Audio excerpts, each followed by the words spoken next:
Hi, thanks for joining us for the Family Plot, Gardening in the Mid-South. I'm Chris Cooper. Mulch reduces weeds and keeps the soil cool and moist. Today we're going to look at different kinds of mulch and how to properly use it. Also, seedlings are susceptible to all kinds of problems. We'll talk about how to keep them healthy. That's just ahead on the Family Plot, Gardening in the Mid-South. Production funding for the Family Plot, Gardening in the Mid-South is provided by the WKNO Production Fund, the WKNO Endowment Fund, and by viewers like you. Thank you.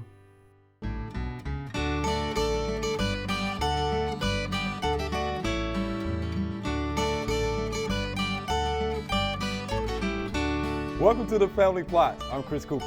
Joining me today is Jim Crowder. Mr. Jim is our local garden expert, and Mr. D is here. Howdy. Thanks for joining us. Glad to. Mr. Jim, we love having you on the show. Thank you very much. Let's talk mulch, because it's about time to start doing it, right? Well, it is. It's time to start thinking about it. Now, the first thing we want to talk about is what mulch does for you and the bad things about it. Okay. The first thing it does is, and most people want, it's decorative, plus it helps keep weeds down. Sure. That's the number one thing. But it also causes weeds in some cases. You know, and many times I get calls from people who have just gotten bulk mulch and they say, they brought me nutgrass. Well, they really didn't, okay? Right. Some weed seed needs sun to germinate, some doesn't. The ones that need the sun, if you cover them with mulch, obviously they're not going to come up or they're not able to push their way through the mulch.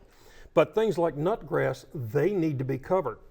There's nutgrass seed everywhere. And so the first time you cover it with mulch, it comes up like hair on a cat's back, you know, and the mulch company gets blamed, but the fact is the vast majority of the seed was already there. Sure. Okay. Sure. All right. That makes sense. The other thing it does, it helps retain moisture and it helps moderate our soil temperature. Here, we live in an area we call the transition zone where our soil freezes and thaws quite often. And that's really not good for plants that don't like that. And so many plants that we grow here are not native to that type of soil. Things like hydrangeas. You know, if it warms up early, the buds swell, you have issues with it. So by having mulch, it helps keep that from changing temperatures quite as rapidly. Okay. So that's the good things. The other bad thing is that when you put mulch down, you think, in a year, well, it's gone, I need to do it again. Well, it's not gone. It's still there, but it's decomposed into mulch dust, okay? And if you keep adding it year over year, you get this very fine particle material that will actually slow the drying and slow your air movement through to your soil. And you'll see things like azaleas begin to suffer. The leaves will get smaller. They'll mimic an iron deficiency because they're staying too wet, which locks up the iron, and so the plants can't get it. So you get these issues by covering them and letting that stuff continue to decompose year after year. So when you feel that need to mulch, get it all out. Get it out. Rake it down to the ground, save that, put it in your compost pile, use it to plant with. It's good organic matter. You just don't want that really fine particles building up on top of your soil. That's good stuff. All right, let's talk about the types. The first ones we want to talk about are the ones that are typically free. You know, leaves and pine needles. Okay. All right. Are they acidic? The fact is, no, they're absolutely not. That's another one of those wives' garden myths that out there, okay? When pine needles fall from the tree, there is a little bit of acidity, but within just a few weeks, that's gone. With oak leaves, they're a little more acidic, but your soil pH is extremely stable. It's hard to change that pH. You can put 6 inches of oak leaves on there and it isn't going to phase it, okay? Because it's such a little impact. So, and very shortly, you're going to see the pH rise anyway. We found that when we add oak leaves to a compost pile, over about 45 days, we see the pH actually rise. So, don't worry about it. You got them, use them. Okay. Gotcha. Now, the downside of letting the leaves fall and continue to lay there, we see voles get up underneath that a lot and use that as a run. So it's better if you can chop them up into little pieces like this and just put a ½ inch to an inch or so. Makes a good mulch. So you can chop those up with the lawnmower or something? Yeah, in fact, I just bought a blower that inhales it and chops them up and puts them in a trash can. Nice. If I can get that thing to spread them, I'm diving head on. This is great. All right. The switch. Just blow them back out. All right, let's talk about some of the ones you're going to find if you go to your garden centers, okay? These two are pine. This first one over here is what we used to call pine mulch. Now they call it nuggets, okay? The nuggets we used to sell were 2 and 3 inches across, but you just don't see that much anymore. So this is what you're going to get if you buy a bag of pine. This is what's called shredded pine. And shredded pine's a little better because it mats down. It doesn't float as bad as these do if you have a wash issue. Okay. Now, it's loaded with, guess what, lime. Okay, it will actually raise your pH some. So that's the reason for years we've told people if you're going to use pine, use it to plant with, use hardwood on top. So it actually can change your pH a little bit. So, but it's inexpensive, easy to come by. You know, it's a good mulch. It's better than nothing anyway. Better than okay, this is what they sell here locally as hardwood mulch.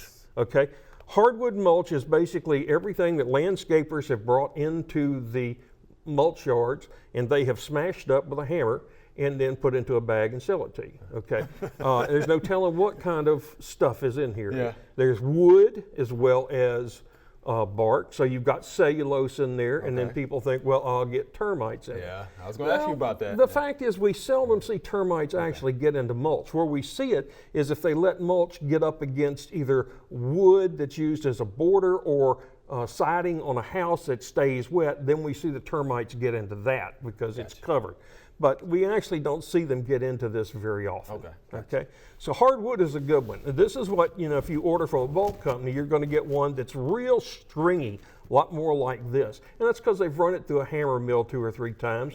And it's just, all it is just the local trees and stuff that landscapers or the city has brought them, and they chop them up. So that's Let me ask you this though. Yeah. Because somebody actually posed this question to me. So what if somebody has diseased trees? That's an issue. Crepe myrtle bark scale on their crepe myrtles, and they drug it out in the cup. Well, that's possible. The city picks it up and. Now they typically compost this stuff. Okay, so they're running water through it constantly to turn it to get it to age as quickly as possible. But things like many diseases in a compost pile at 150 degrees, they're not going to be destroyed. So there is that possibility that you could get it, but you know, it's minimal, really. The main thing we see with the bulk hardwood is it's not ready yet. If you'll see some like where it's been laid down, if it smells like whiskey barrels, or if it you see water run out of it that's brown, that's tannic acid. That's not old enough, and it will plummet your pH. Get it down to where when you plant pansies in it, they'll bleach out almost and turn white. So you want to make sure that it's good and done, you know, which typically takes at least 6 months for it to age to get there. Okay. This one right here is cedar mulch. Okay, this one, they say it's got some insect repellent qualities, but you know, I don't believe it because it doesn't smell, you know, like cedar, you know. Of course, what we sell as cedar really isn't a cedar, it's juniper, but that's, you know, the red cedar around here is just Juniperus virginiana, which is, it's not a true cedar. So if you brought real cedar in, most of that's on the West Coast, you couldn't afford it, you know, by the time you bag it and get it over here. So anyway, but cedar's a good mulch. It lasts longer than either one of these. Okay, so it is and it's a good bit more pricey. So, you know, that's good. The cypress, and you'll see one around here called Cypress Blend, and that's this one. This is what I use in most of my beds. It lasts a good long time, and it matures to a real pretty gray color. So it's, again, a little more pricey, but it's an excellent mulch. Now, you've got sometimes where mulch is not practical. You get to some areas of the country where you have something called artillery fungus, where the fungus grows in the mulch, and when it releases its packet of spores, it throws it up on the house, and it's like super glue. You can't get that stuff off. So instead of using organic matter, we use rock in places like that. And this makes a good one. You know, how many houses have you been by where you see where there's no shrubs and the house is a brown up about this far from splash? So if you'll take landscape fabric and put this on top of it, you'll eliminate that brown there and make a better looking house. Okay. And then that's the two other things we want to talk about is landscape fabric versus plastic. All right. If you're using plastic, it really should only be used in a vegetable garden where you're going to amend that soil basically every year. Okay, gets very hot under there, which helps the microbes and gets the soil warmer sooner, keeps the weeds down. But if you left it there year after year, your soil would sour underneath there and you wouldn't be able to grow. Okay, so if you're taking it up each year, tilling it, adding lime if you need to, and putting organic matter in there, covering it back up, it will do a good job for you. Okay, you just don't want to leave it there all the time. Okay. Don't use it in flower beds or any place like that where you got to have good air movement year after year after year. That's where you want to use landscape fabric. Okay, you get good air movement through it. Most weed seed won't come through it. Doesn't stop Bermuda from encroaching on it, but we have chemicals for that to get rid of it. But it's very good at keeping the maintenance down in a bed. Now the one downside is if you're like me and you're planting stuff all the time, you got to cut little X's in it, fold it back, fix the soil right there and plant it back. So it can be a little more work. But if you're one of those who just minimal garden work, don't want to do a whole lot of stuff, make your life a lot easier. What about newspaper? You know, a lot of people like to put down newspaper and things like that in their vegetable gardens. Well, to me, it does work. It helps hold moisture. It just not the most attractive thing that I've ever seen, you know, and that's part of why I garden. I enjoy the beauty of it. You know, I don't go out there to read comics. Wow. All right. Good stuff, man. Hey, thank you very much. We appreciate that, Mr. Jim. I love mulching dirt. We can tell. Thank you much. Yes, sir.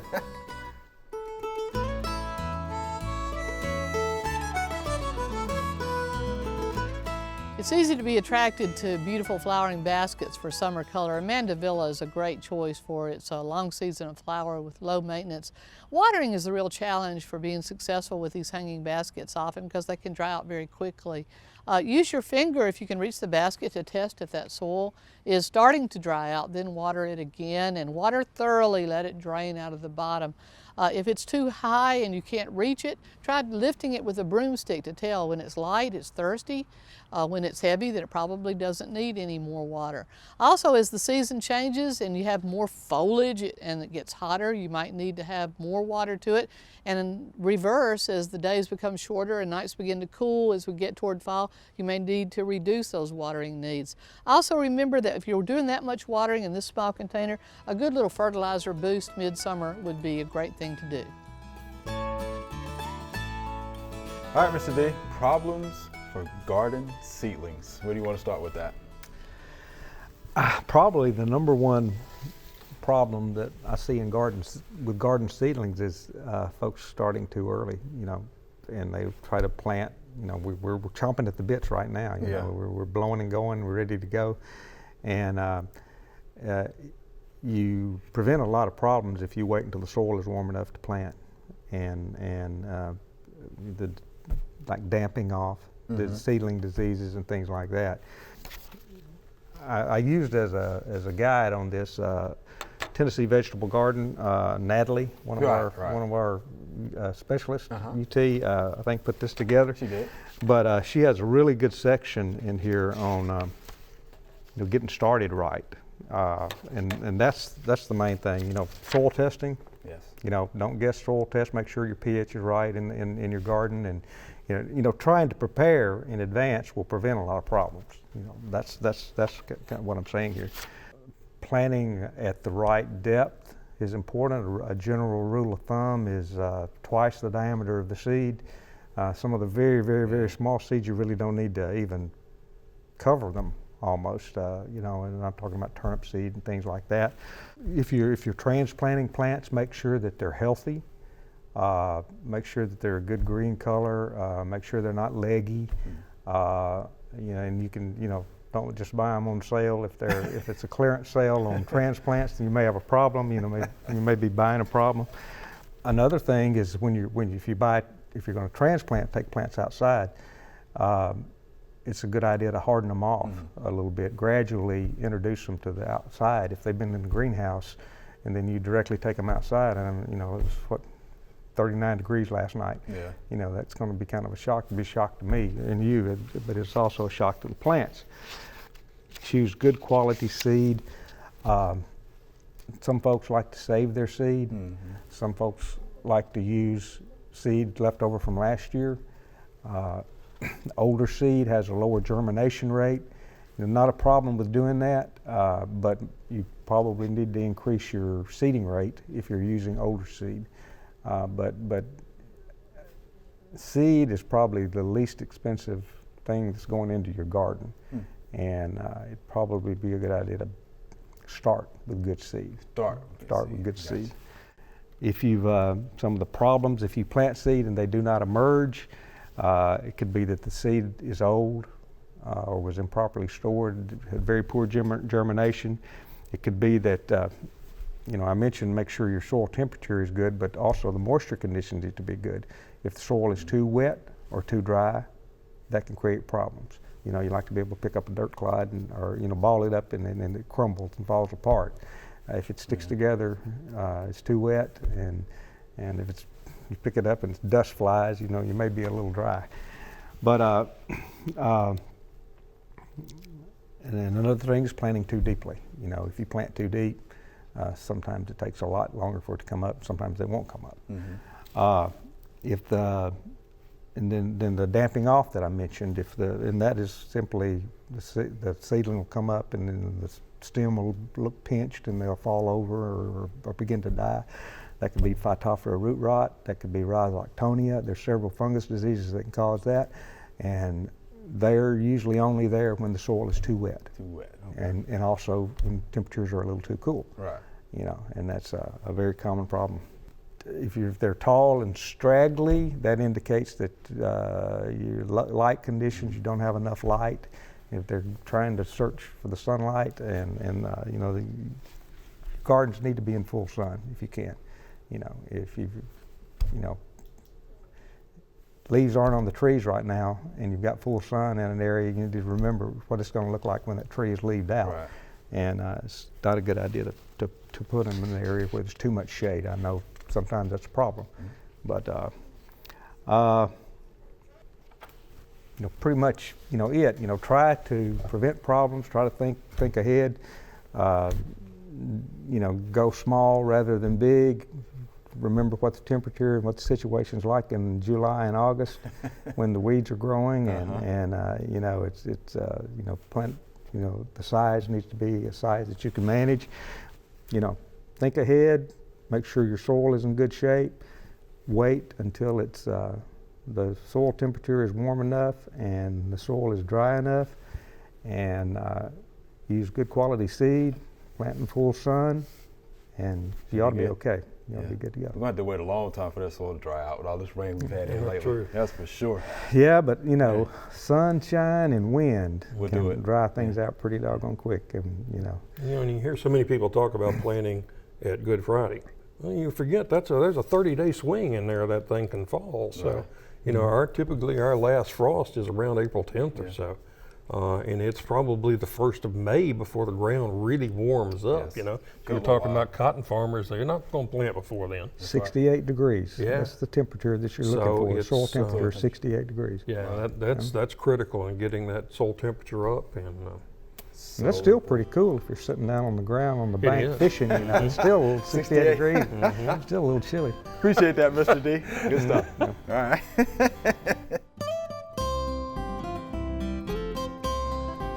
So what we have here is a pin oak tree. As you can see here, it's actually trying to resprout. So we have what we call here suckers, okay, or shoots, okay? So we want to definitely remove these because we don't want those to be there because they're not doing anything for the tree itself. So I'm going to start by cutting this off, cutting it as close to the trunk of the tree as I possibly can. Okay, there you go. Make sure you're using sharp pruners when you're doing this. And I might have to come back and make sure I cut this one off as close to the trunk as I possibly can. Now, as I look at the overall health of the tree, I have some concerns. Of course, there's lichen growing on the tree, which is not necessarily a bad thing per se, but this may be a possible canker here. Look at that, and there's some flux or some ooze actually coming from this wound here. So again, I think that may be a canker, and I'm surprised that this tree, which is a pin oak, doesn't have bacterial leaf scorch, which is why we're telling folks not to plant these pin oaks anymore in this area. All right, here's our Q&A segment. Y'all ready for these questions? We're ready. They're good questions. Fire away. All right. Here's our first via email. Are ashes from burned wood beneficial for gardens? If so, what are the benefits? And this is from Willie from Arlington. From Mr. Jim. Are they Okay. beneficial? Yes and no. Yes and Okay. no. Okay. You get potassium. You also get some lime. Okay. Okay, so that part of it is good. The downside is you also get lye, you also get salt. Now those can be bad. So if you put too much down, you may not get the results that you're hoping for. It would be better to put them in your compost pile. Let the rain leach the lye, the salts out, then use that later. But a little light dusting is fine. Okay. Now Light dusting. Light dusting. You want to make sure though that you've not burned any treated wood, any of these fire starter logs, anything like that in there. As long as it's just good wood, and the hardwood is better. You don't get much nutrients at all out of pine. So if you're just doing wood, then yeah, a little light sprinkling on the surface isn't going to hurt a thing, and you'll get some benefit. Some benefit. Right. There's some benefit. Mr. D, anything to add to that? Some benefit. Like you said, yes and no. If Okay. you need to raise the pH in your garden. Soil test. Huh? If your pH is 6 to 6.5, I wouldn't put it out there Yeah.